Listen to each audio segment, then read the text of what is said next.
So next up to the mic, I would like to bring, man, this is hard.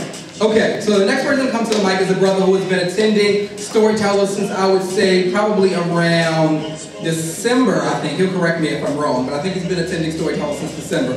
The brother is bad. I can't wait to the point where we're able to get him to feature here because he's sick. Always, hoping I'm not putting too much pressure on him. But he's going to tell his story, and he always tells it in a great way. Everybody please give good energy to Brother Adam Turnage III, y'all.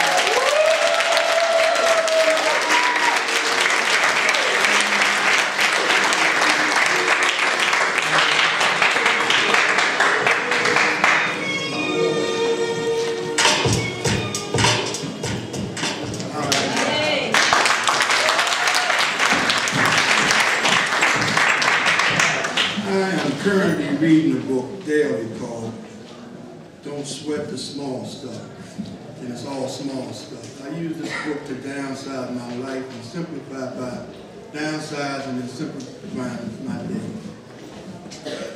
Just to read. Apologies go out in advance to all the players in the house. This is an indictment. I want to expose the underbelly of the player, which you'll find is the adult male, which can be distinguished from the real man in the fact that he is constitutionally incapable of taking personal responsibility for his actions, and he can share nothing on a deep and intimate level without the exchange of bodily fluids. It's written in the form of a Dear Jane note. It's called Dear Jane note. A slow and painful rise to new awareness as a blessing or a curse compels the steady sifting of the wreckage of my past to process all the how, the whys, what might have been, and if I only knew. To offer this post-mortem retrospectively to tell you that I'm sorry, as if the gaping hole I left inside you could be mended with a Band-Aid.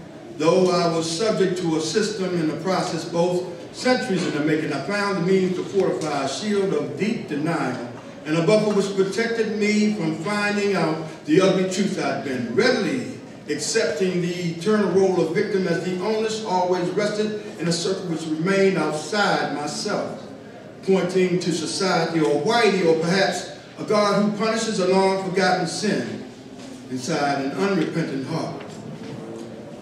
The trickle-down effects of my relationships embodied in the heartless way I treated you.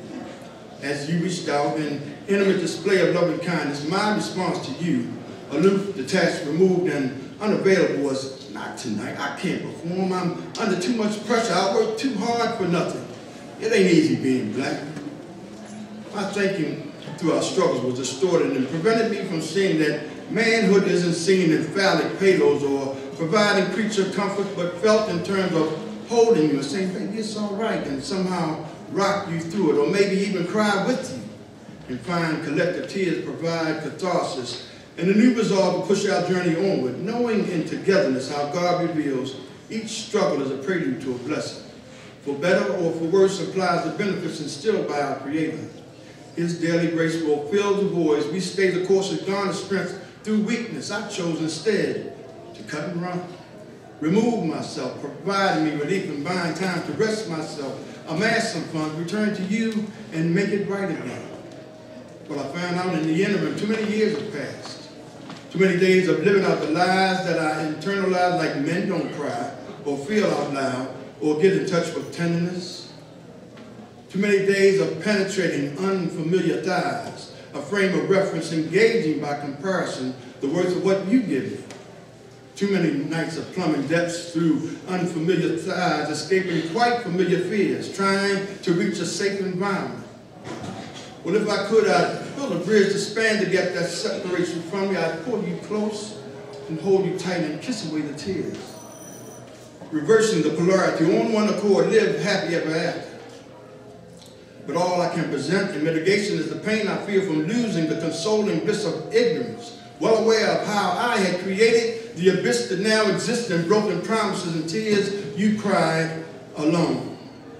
Reaching out for comfort at the empty space which occupies the right side of the bed, or muffling the cries of desperation in a pillow which by rights should be my shoulder. Missing is the handy ways to validate and justify a glaring want of manhood. The camouflage of urban chic and brazen macho prowess is a meager means of hiding the frustration and fear, bringing nothing to the table to sustain or hold together a relationship of nurturing fulfillment. Now, I don't have the ways or means to keep you, so you're better off without me. I take my lumps and say goodbye, unable or unwilling to attempt to try at closure. I make my mess and leave the rest to you. Goodbye, my love. I'm truly sorry.